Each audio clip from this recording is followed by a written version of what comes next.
to announce to the distinguished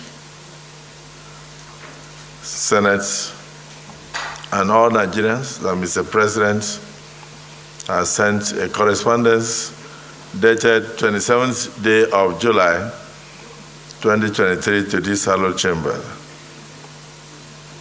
addressed to distinguished Senator Godswill Akpabio,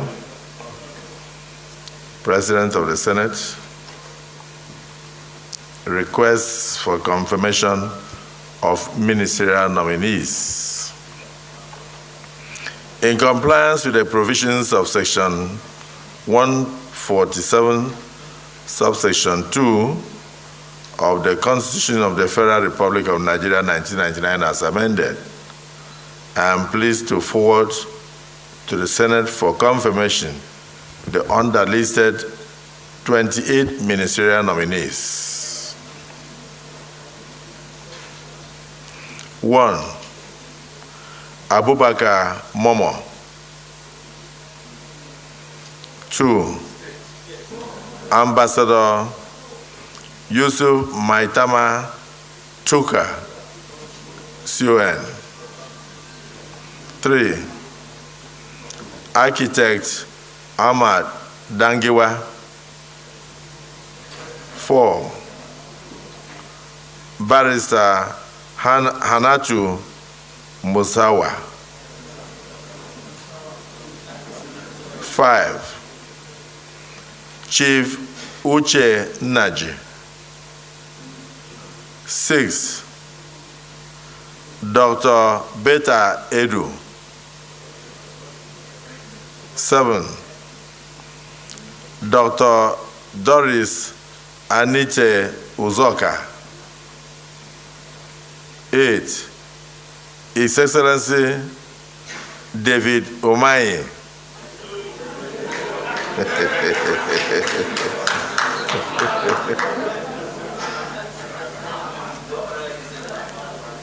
9. His Excellency Ezenwo Nyesom Wike. 10. His Excellency Mohammed Badaru Abubakar, CON. His Excellency Mohammed Badaru Abubakar, CON. 11. His Excellency Nasir Ahmed El Rufai, CON. 12. Right Honorable Ekperikpe Ekpo. 13. Honorable Nkiru Onyejiocha. 14.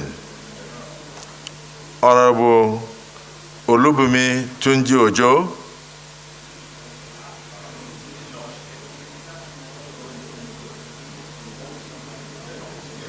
15. Honorable Stella Okotete. 16.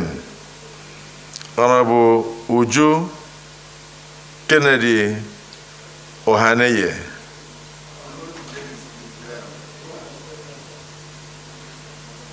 17. Mr. Bello Muhammad Goronyo.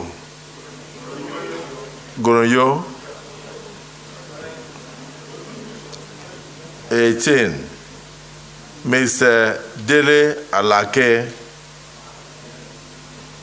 19. Mr. Latif Fagbemi, SAN. 20. Mr. Muhammad Idris. 21. Mr. Olawale Edu. 22. Mr. Wahid Adebayo Adelabo. 23. Mrs. Iman Suleiman Ibrahim. 24. Professor Ali Pate.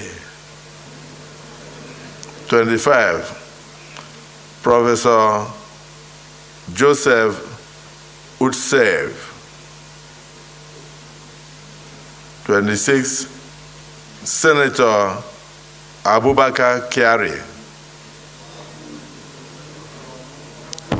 27, Senator John Eno.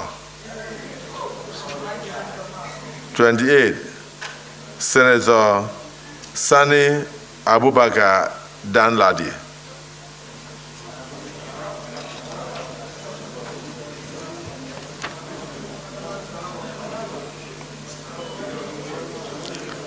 While noting that the above list is not exhaustive and that additional nominations will be sent in due course, I hope that the aforementioned nominees will receive the expeditious consideration and confirmation of the Senate.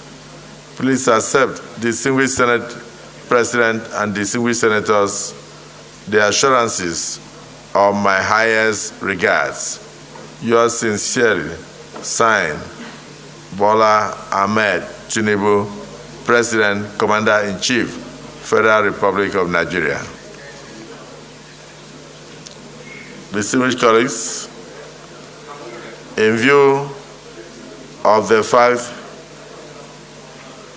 that we have not emplaced all our committees, this correspondence from Mr. President is committed to the Committee of the Whole. Leader of the Senate.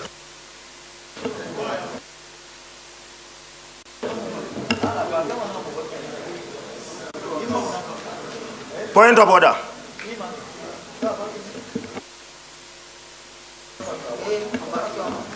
Yes, point of order.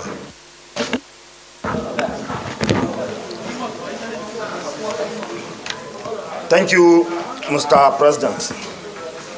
My dear respective colleague, I am Suleiman Ekau Sumaila OFR, representing Kano South Senatorial District, Mr. Speaker, from Kano. Mr. President, it is a matter of urgent public importance. I am coming under Order 41, 41.1, 2, and 51. Mr. Speaker, it is in respect of the strike of NLC. If you allowed me, Mr. Speaker, Mr. President, I will move, suspend all the relevant orders and go direct to the motion because of the urgency and the importance of the motion. Mr.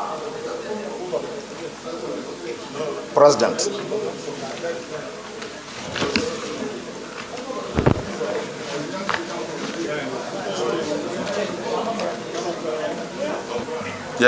This is Senator Kawo, please read your point of order.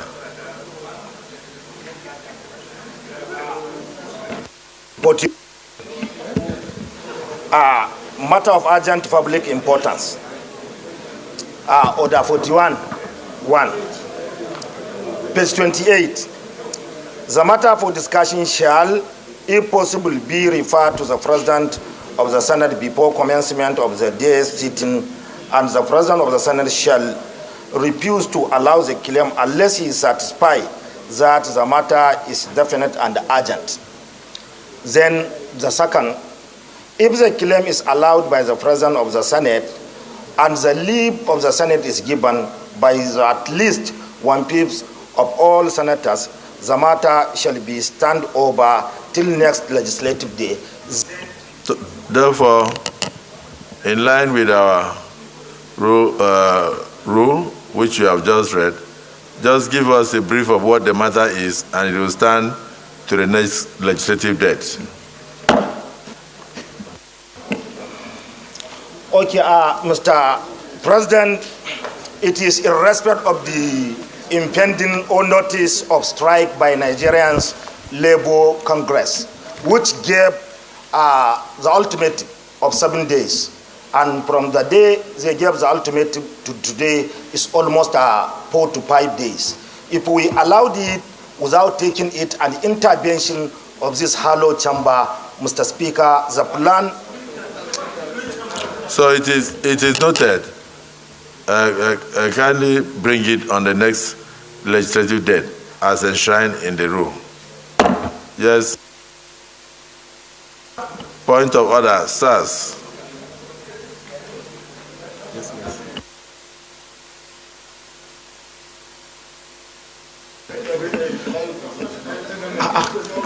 No, I bring you under 51. Mr. President, thank you for this opportunity. Order 41 and 51 combined, Mr. President. Mr. President, I proceed with your kind indulgence. Order 41 says, the matter for discussion shall, if possible, be referred to the President of the Senate before commencement of the day's sitting, and the President of the Senate shall refuse to allow the claim unless he is satisfied that the matter is definite and urgent.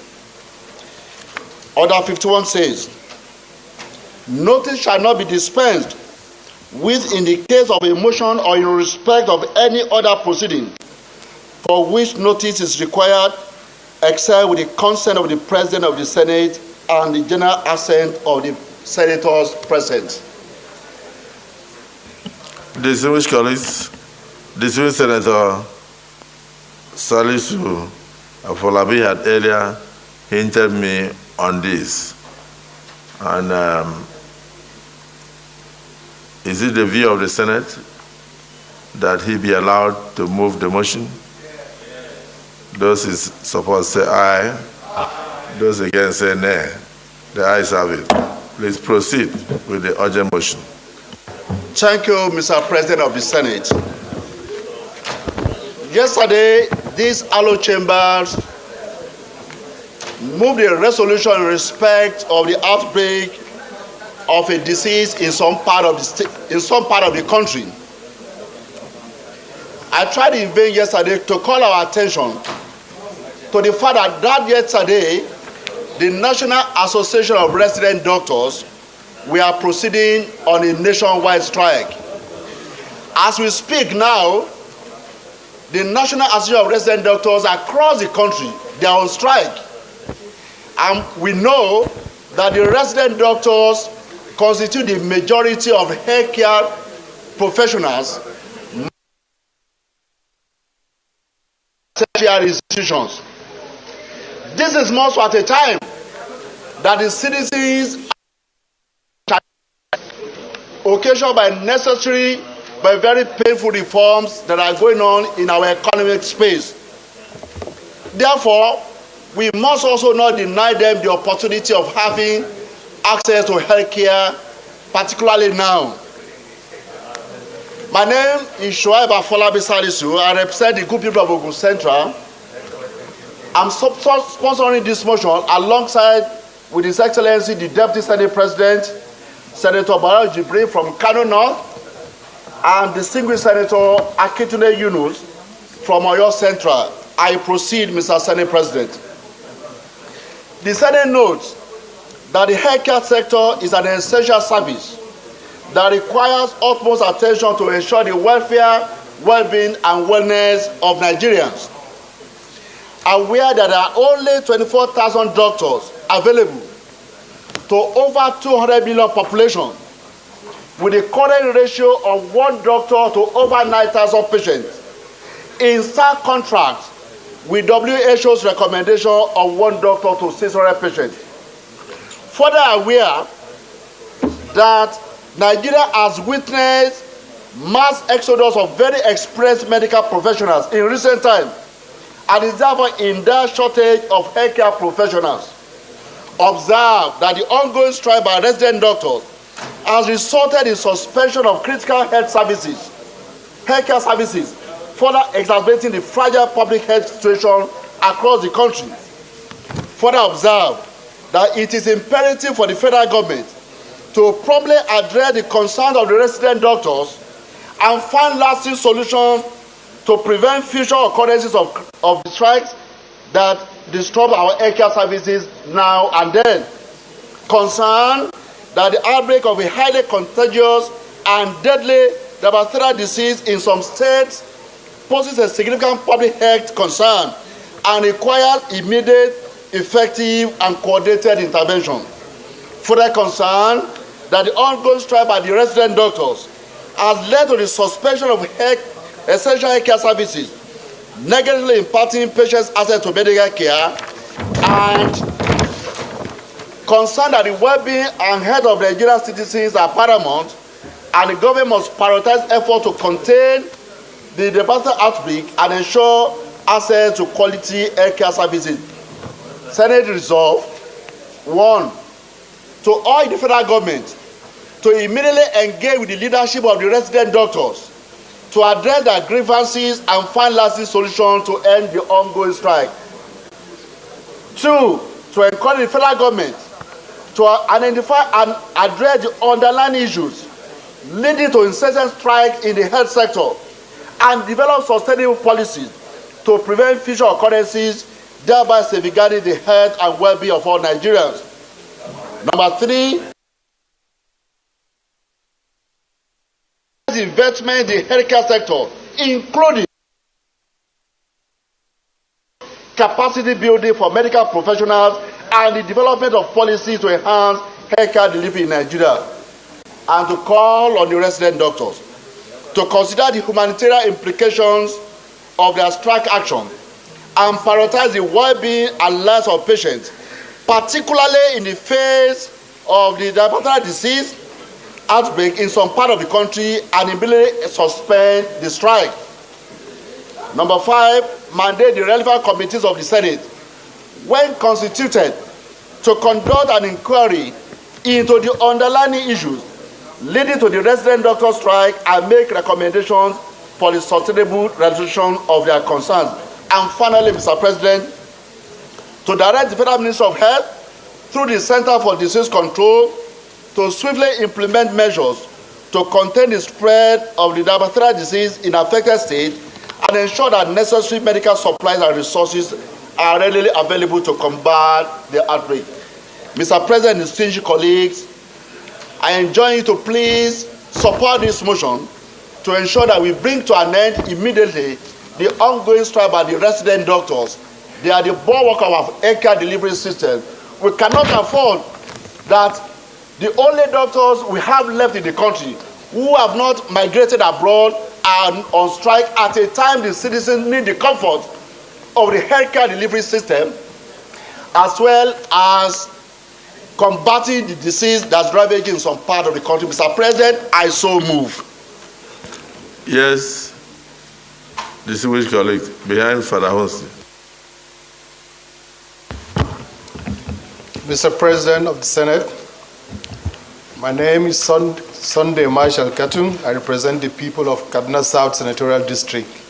I rise to second this very important motion as moved by Senator Afolabi, and I urge colleagues to support the motion. And in supporting it, I wish to state as follows, Mr. President, with your kind permission, that this motion is not only timely, but it's also an emergency. Coming shortly after the motion I moved yesterday on the issue of diphtheria outbreak, I think that the motion deserves all the support we can garner. And I watched the news yesterday. Most television stations depicted the pathetic state of most federal medical centers, because the picture was pathetic in the sense that most doctors have abandoned their duty post. And in areas where few doctors were working, they stated clearly that the notice of the strike got to them late. That's why they were at work. So this issue requires an immediate intervention, and the intervention of the Senate will go a long way in ameliorating the sufferings that the people are being subjected to at this moment. The mover of the motion has also copiously argued the motion, and and therefore does not require so much argument. The prayers are straightforward, and I urge my colleagues to kindly support the motion. Thank you very much, Mr. President. Distinguished Senator Tinubu. Thank you, our common president, our leader, distinguished colleagues. My name is Dr. Tony Nwoye. I represent the people of Anambra North Senatorial District. Mr. President, distinguished colleagues, my contribution will be very few words. Number one, this motion is very timely because these resident doctors are the doctors who are the most critical workforce in our tertiary hospitals vis-a-vis the teaching hospitals and federal medical centers.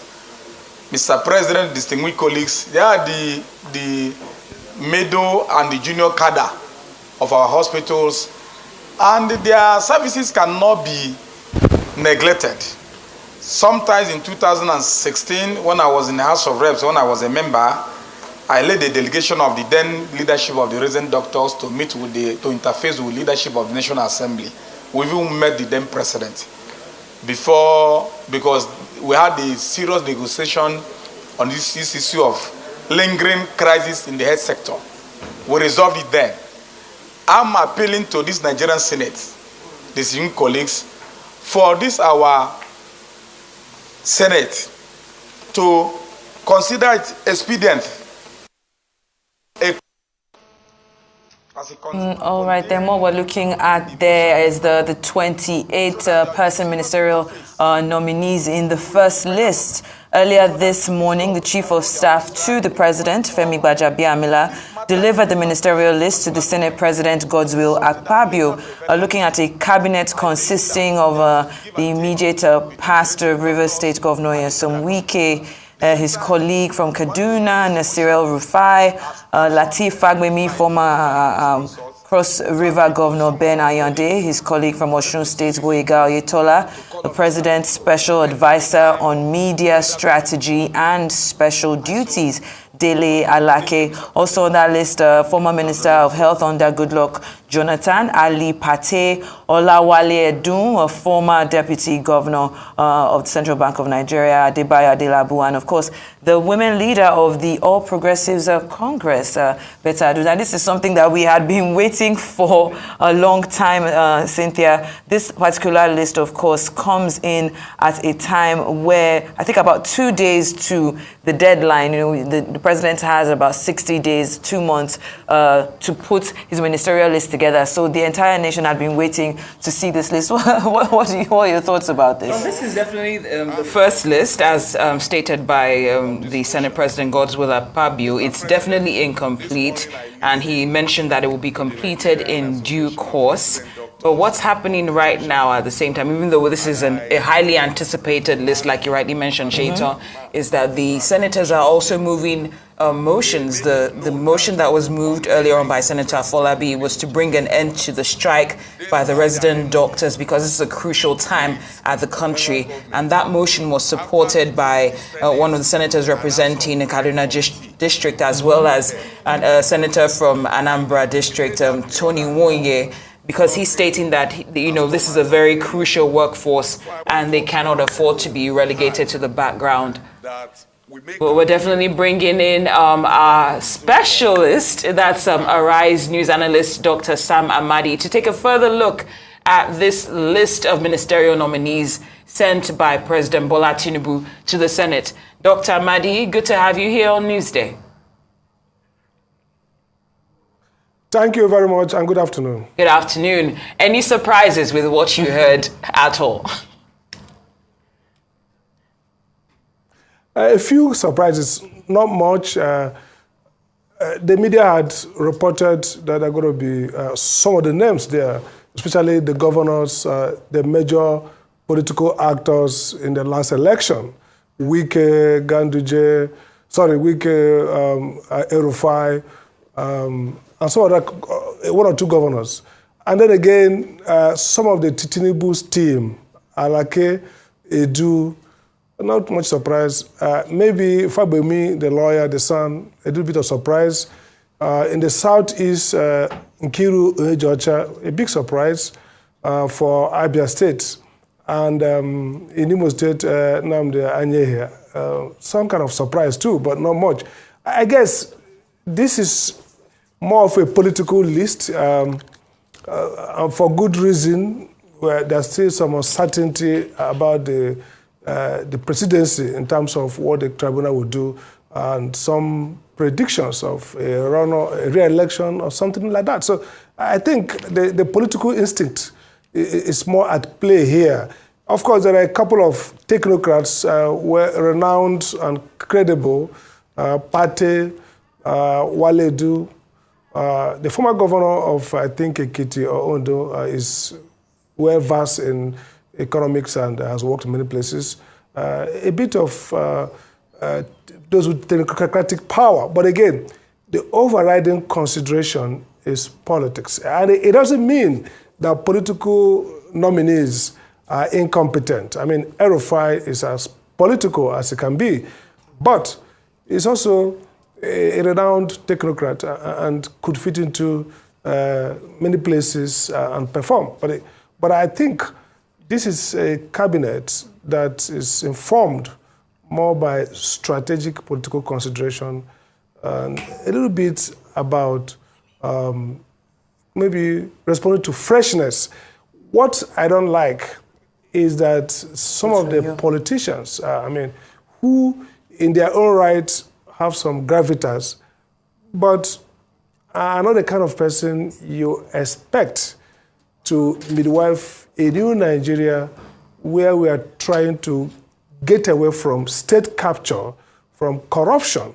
So from the word go, this government will not be notable for taking Nigeria away from the grip of state capture, rentier state, and all those part of Nigerian political misadventure.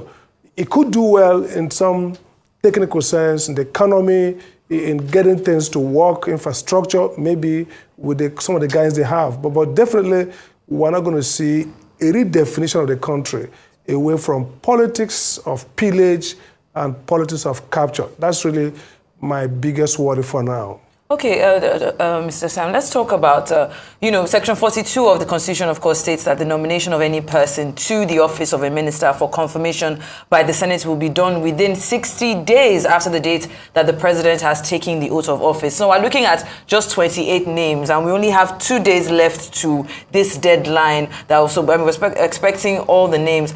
Also, subsection B of that part of the Constitution also says that not less than 10% of persons appointed as ministers shall be women. So now, looking at those two things as the indices of this list, do you think that we're going to have the rest of the ministerial list before the deadline? And is this a proper representation when it comes to the percentage that is expected by the Constitution when we're looking at, women and how gender equality in this particular sense? Do you think that we can fulfill, or the president will be able to fulfill those two indices?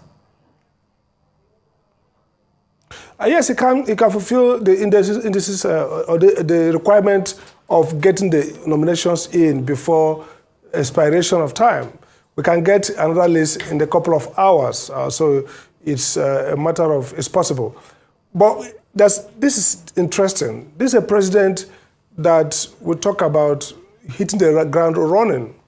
And if he is very close to getting timed out, it suggests that being a political maestro could actually be a problem.